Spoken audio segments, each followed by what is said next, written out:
Hola, mi nombre es Antonio. Esta noche quiero tratar un tema el cual genera mucha controversia tanto dentro de los cristianos, dentro de los judíos y de los que se llaman mesiánicos. Es sobre la genealogía de Yahshua, a quien en el mundo cristiano conocen como Jesucristo. Cuando uno lee el Evangelio de Mateo y lo compara con el Evangelio de Lucas, percibimos que hay cierta discrepancia. Por ejemplo, en el Evangelio de Mateo se dice que eh, Jacob es el padre de José, mientras que en el Evangelio de Lucas se dice que Elí es padre de José. Por lo cual, pues surge la controversia y hay quienes piensan que es un error. Y por ello los judíos muchas veces es lo primero que te dicen para decir es que Yahshua o Jesús pues no es el Mesías. Pero vamos a desentrañar este asunto. Como una fuente documental, yo recomiendo mucho leer la Historia Eclesiástica de Eusebio de Cesarea, libro uno, en el cual me baso en cierta manera y en el análisis de los textos de la Torá. Cuando uno lee el Evangelio de Mateo, comienza a decir que Adán engendró a Set, Set engendró a Enos, y todos comienzan con esa parte, o sea, ¿quién engendró a quién? En términos biológicos, quien engendra es quien se acuesta con la mujer, eh, aporta lo que es el semen, la semilla, y la mujer queda encinta. Es interesante cómo esta obra Historia Eclesiástica nos narra que, aunque no sabemos el nombre de quien fuera madre de José, se maneja que ella estuvo casada con distintos varones y que uno murió y que se produjo lo que se le conoce como el levirato, en la cual si una persona enviudece, pues alguien más debe tomarla como esposa. Se ha llegado a la conclusión que tanto Jacob como Elí eran hermanos o medios hermanos. Cuando uno lee el Evangelio de Lucas, dice de la siguiente manera. Dice que, dependiendo de la traducción bíblica, dice que Jesús, dice, se creía, era hijo de José, que era hijo de Eli. Vamos a desentrañarlo desde las leyes de la Torá. En el caso de la mujer, ella estaba casada. Llegó el momento en el cual ella estaba casada con Elí, como se menciona en el Evangelio de Lucas. Elí muere, pero no logró embarazarla o dejar descendencia, por lo cual Jacob, llevando a cabo el levirato, se casa con ella y procrea, o sea, da su semen, da su semilla, porque por el lado de Jacob venía el linaje del rey Salomón. En el caso de la mujer, ella queda embarazada y se cumple la palabra en el Evangelio de Mateo que Jacob engendró a José.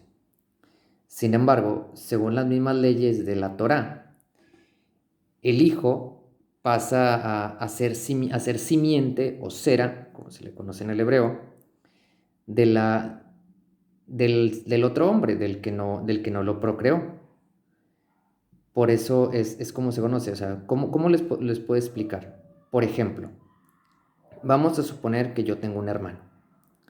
Este hermano se muere. Yo cumplo con la ley del levirato, me acuesto con la ex mujer, bueno, mejor dicho, con la mujer de mi hermano fallecido.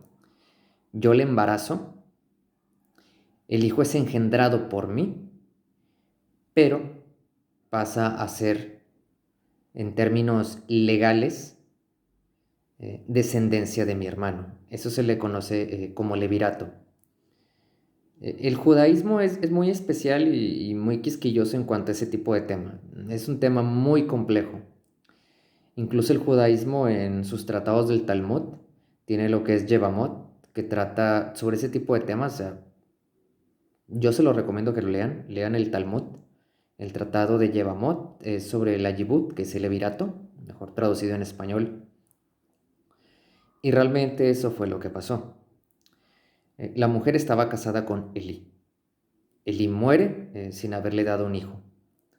Jacob se casa con ella, le mete el pene, la deja embarazada, pero el hijo técnicamente pertenece a Elí.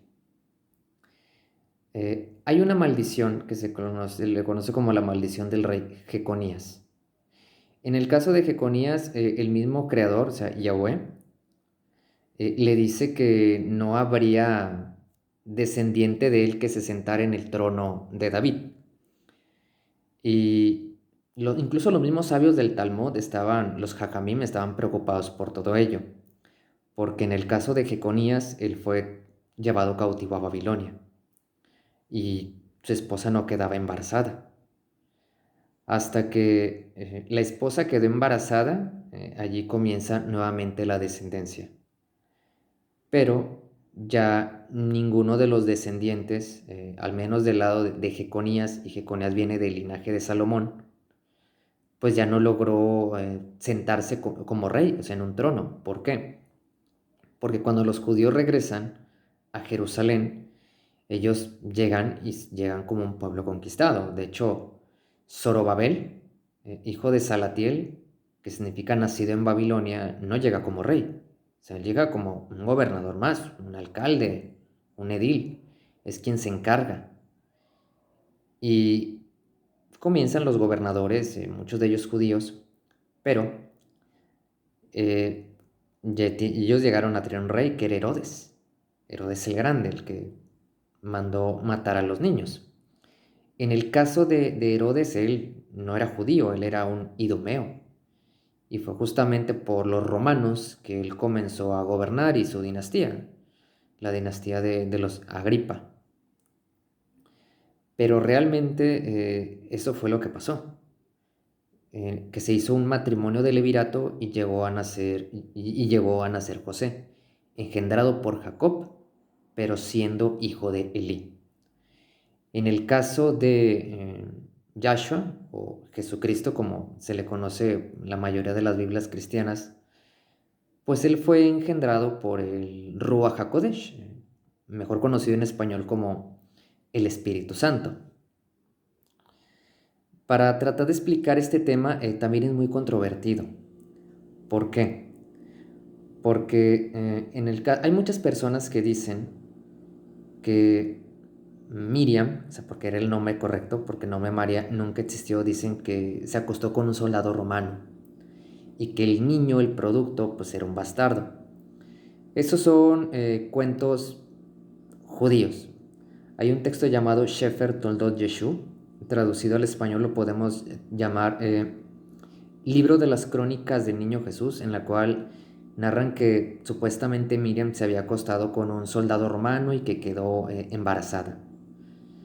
Cuando uno lee el Evangelio de Mateo, en su último capítulo habla de ese tipo de temas. No recuerdo el versículo, no tengo ahorita mi Biblia a la mano, pero así haciendo lo que es el recuento. Volviendo a este tema, en términos legales, dentro del judaísmo, la mujer no da tribu.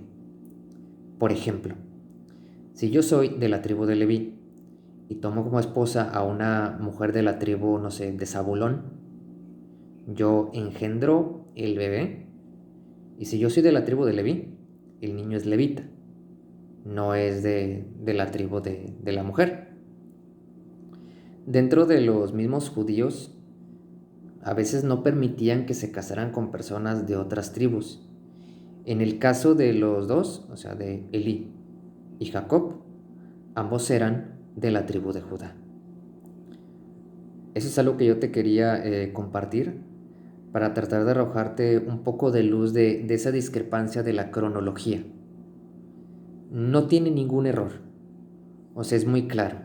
Tenemos que centrarnos en quién engendró a quién. Aunque claro, recuerdo un rabino de Argentina que decía, pero es que el creador o Dios, o sea, como él dijo, dice, es que no se puede meter con la esposa de un hombre.